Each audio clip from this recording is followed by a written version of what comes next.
Hi, feminine ladies. Welcome back to the Feminine Standard, where we balance softness, build boundaries, and become all that God has created us to be. I pray that you've been well.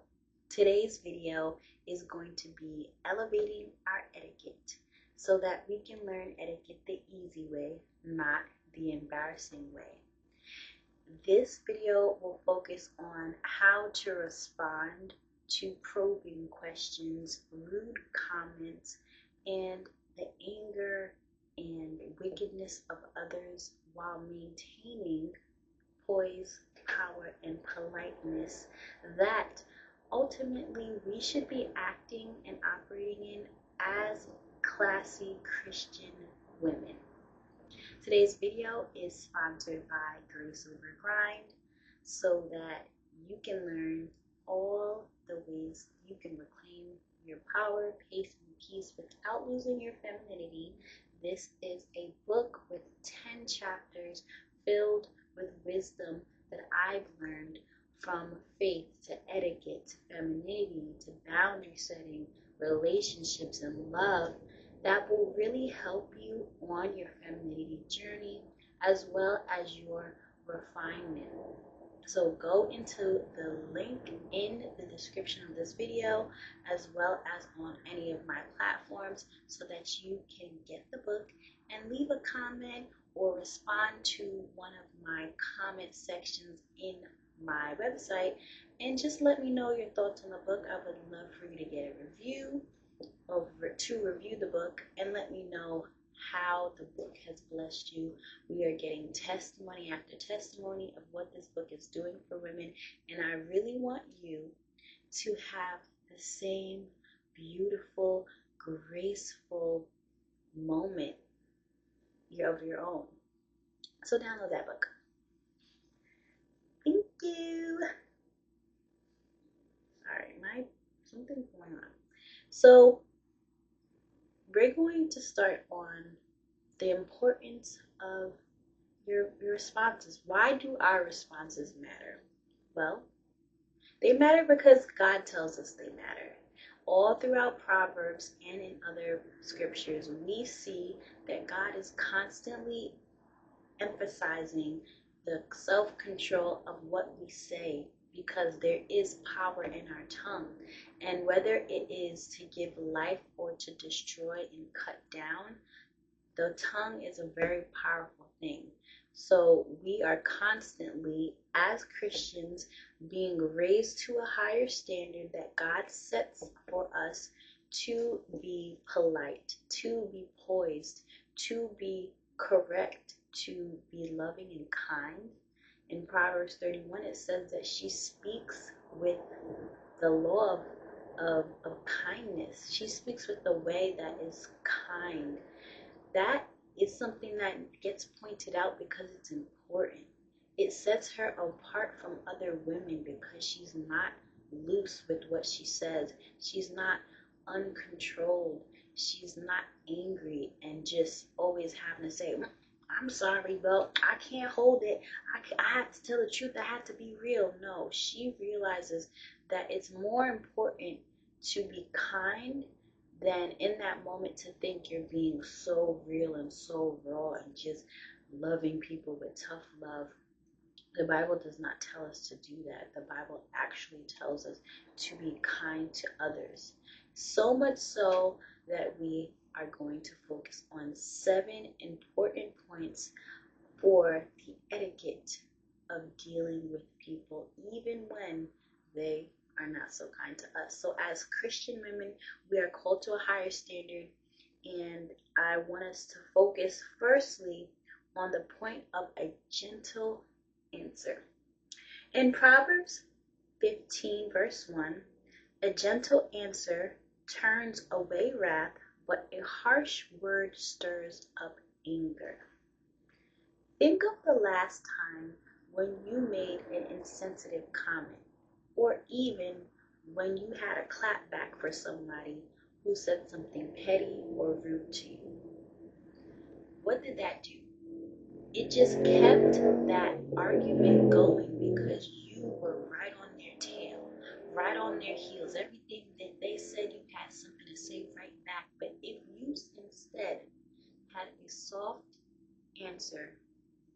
something simple like, excuse me, may you repeat that? What do you mean by that? Even restating it. So you're saying that I'm not intelligent because I didn't close the door the way that you would have? Letting someone have to stop and think about what they said to you is more impactful than you quickly coming up with a petty response. We will learn further along in the Proverbs that if you even respond to someone who is foolish, you're allowing them to just dwell in their own foolishness. You can literally beat a fool till they are black and blue and they will still be a fool. It doesn't help them. You're only getting yourself upset and warped into their foolishness by even being a pawn in their game and allowing them to suck you into their drama and their chaos. So we want to, as classy Christian women, respond with gentle answers. So the next time somebody says something and they get out of character, you hold your peace. Hold your peace, hold your power, hold your politeness, and answer gently. Simply, what did you mean by that? Excuse me, may you repeat that? Or state back what they said, especially if there's other people around and they thought that they were going to be able to get that moment of embarrassment for you and have everyone laughing with them. But instead, make them think about what they said by restating it back to them, because then they actually do have to think. And they might then feel remorseful and apologize. They might not, but at least you put it back to them instead of just trying to go back and forth and play their game. Point number 2 is when silence is stronger. I touched on this earlier, but we're going to go back to it. In Proverbs 26, verses 4 to 5, it says, do not answer a fool according to his folly, or you yourself will be just like him. Answer a fool according to his folly, or he will be wise in his own eyes. This goes back to what I was saying earlier, that there's nothing that you can do for a foolish person when you start to go back and forth with them. Instead, don't respond at all. That's not the time for you to give a long monologue, sending a paragraph text message, getting on the phone and screaming right back at them. That's not the time for you to do that. You have to know when silence is stronger, because you hold your power. You can only control yourself. You can't control the other person. So the more you get upset, the more you scream, the more you yell, the more that you get an attitude and roll your eyes or stomp your feet or whatever it is that you do to let the other person know that they're foolish, it's only hurting you. It doesn't hurt them, but instead it gives them the satisfaction that they were looking for. A lot of times, people simply want a response. They want to pull you in. They want that response. They want that energy. They want a reaction. So when you don't give it to them, they're not able to be wise in their own eyes. They're not able to frolic in their folly, in their foolishness. They might actually get better when you go on. Get out of there. Remove your presence. Don't say anything. Point number 3, patience over anger. In Proverbs 14, verse 29, it reads, whoever is patient has great understanding, but one who is quick-tempered displays folly or foolishness. When you allow yourself to wait, sitting in that moment, waiting for the response, waiting for that person to speak. When you do ask them, hey, what did you mean by that comment that you made about my weight, my hair, my nails?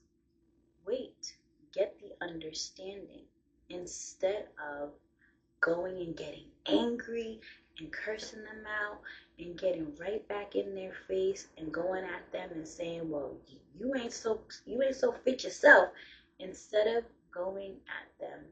And then now you're a fool because you're angry, you're loud, you're making a scene right there with them. You turn into the fool that they are.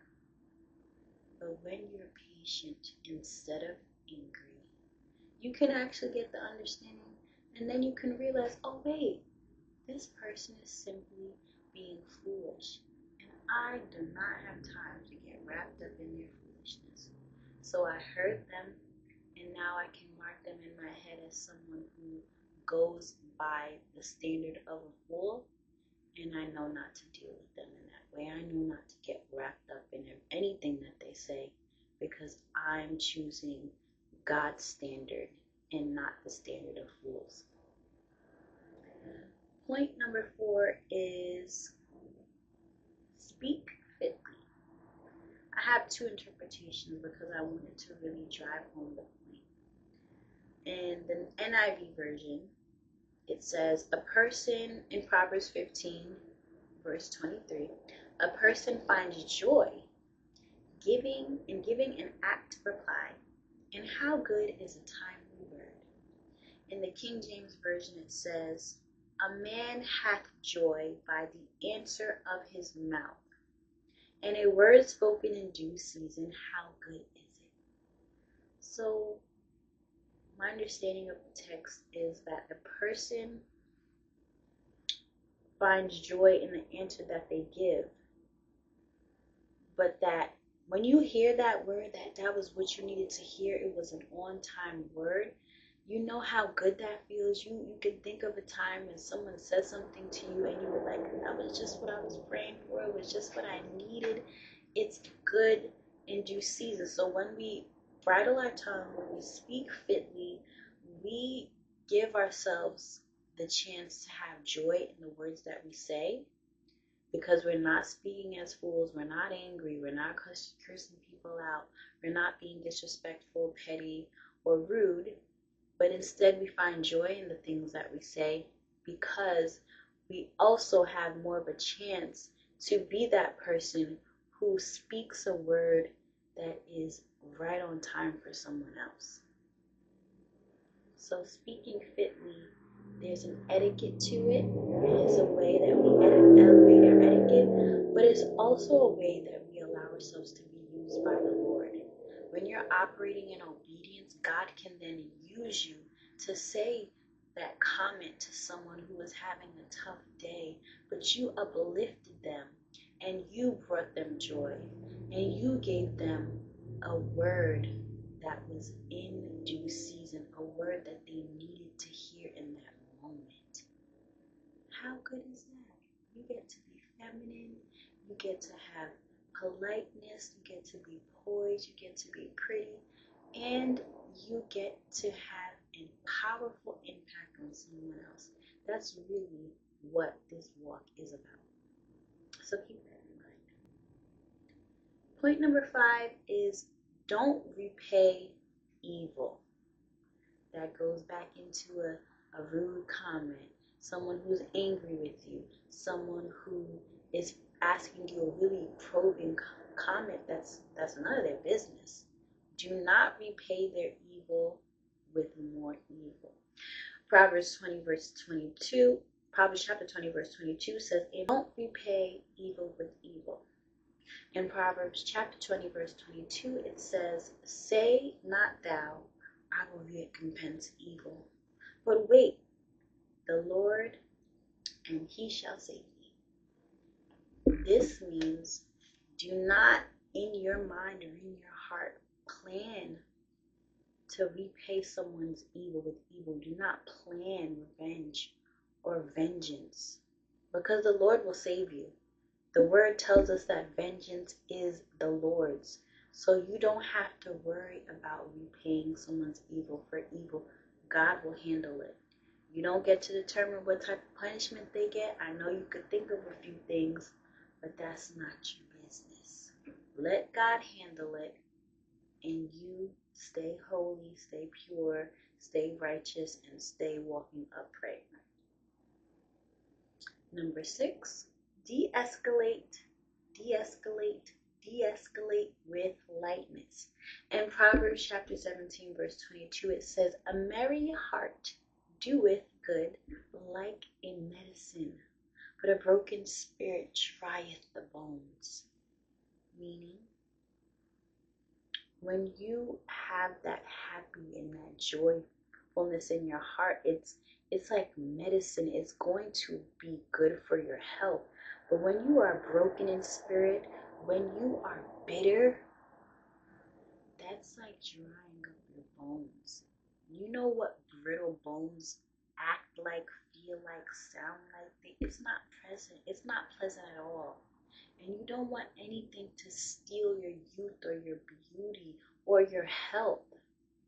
So keep a merry heart. So when there is that time when you need to de-escalate, whether you're de-escalating in the moment or you're going aside somewhere to kind of de-escalate, don't hold on to that bitterness, because that's what bitterness does. Bitterness rots the bone. That's what the word tells us. But a merry heart, saying, you know what, this is not me, this is a them problem. I'm going to calm down, I'm going to pray, I'm going to seek the Lord, maybe even speaking to someone who usually is good at bringing me comfort, and I'm going to keep my heart pure. I'm going to keep my heart flesh. I'm going to keep my heart beating and pumping with forgiveness, because I do not have a day, a moment, a second, or a year or a month. I don't have time to hold on to unforgiveness, because I need God to forgive me in every moment, in every way, and I need Him to continually bless me. So I'm not going to let unforgiveness hold me back from what God has for me. Don't let that person hurt you twice in that moment, and then now they get to hurt you by blocking you from the blessing God has for you because you don't want to forgive them. Don't do that. And our last and final point is one of our favorites, boundaries. Having and setting boundaries with humility. We see in Proverbs chapter 25, verse 15, as well as Proverbs 4, 14 to 15. And the word of God says, "By long forbearing is a prince persuaded, and a soft tongue breaketh the bone." Forbearance is literally long suffering. So by long forbearance, by having patience, is a prince persuaded, by you being persistent and you continuously going. And a soft tongue breaketh the bone. My understanding of this is that the words that you speak are able to do more. They're able to break a bone, especially when they're soft, because you're constantly putting that tension and that pressure. And in Proverbs 4, verses 14 to 15, it says, "Enter not into the path of the wicked, and go not in the way of evil men. Avoid it, pass not by it, turn from it, and pass away." This comes from a father's instruction, wisdom on wickedness and its consequences. Because when you're setting boundaries, you want to set boundaries with humility, not with a wicked heart. You're not trying to set a boundary to torment or to punish the other person. You don't want to ever start having qualities and characteristics about you that match that of a wicked person. Their end is going to be a very terrible demise. But when you turn away from those wicked ways, then you allow God to move through you and use you and work on you, and to allow Him to help you make and set and enforce healthy boundaries. But when you have But when you are on the path of the wicked, when you are doing things with that hardened heart, you're going to put yourself in the way that a wicked person would put themselves in, and then you're not going to be happy. The next verse says that they're not happy until some harm is done to someone. Then you're going to start having that wrong heart of, you set this boundary and you want something bad to happen to the other person. So then you're again going back to our earlier point. Now you're taking vengeance into your own hands. But God says that He will save you. He says that He will take vengeance, so you don't have to worry about it. We want to set boundaries with humility, giving the person grace, allowing them a learning curve so that they can have time to get used to this new boundary that you have. And also, when you set it, you don't want the intention to be to hurt them. You want the intention to be, I'm trying to protect myself, and I want to still love this person by letting them know this is how I will respond if they continue to do this behavior that I deem as harmful. So I hope this video helped you learn some everyday etiquette, the easy way, not the embarrassing way. Remember that learning is just a part of life, and you don't have to fix everything all at once, but little by little, inch by inch, it's a cinch. Day by day, you'll find a new way, but you have to be patient with yourself. If you weren't raised with etiquette, that's okay. If you weren't raised very feminine, that's alright too. Look at the link in the description of this video to learn more about the 7 schools, 1 standard of the Feminine Standard School, so that you can learn femininity, boundaries, and etiquette, and become the woman of God that God has created and intended for you to be. Until next time, bye-bye.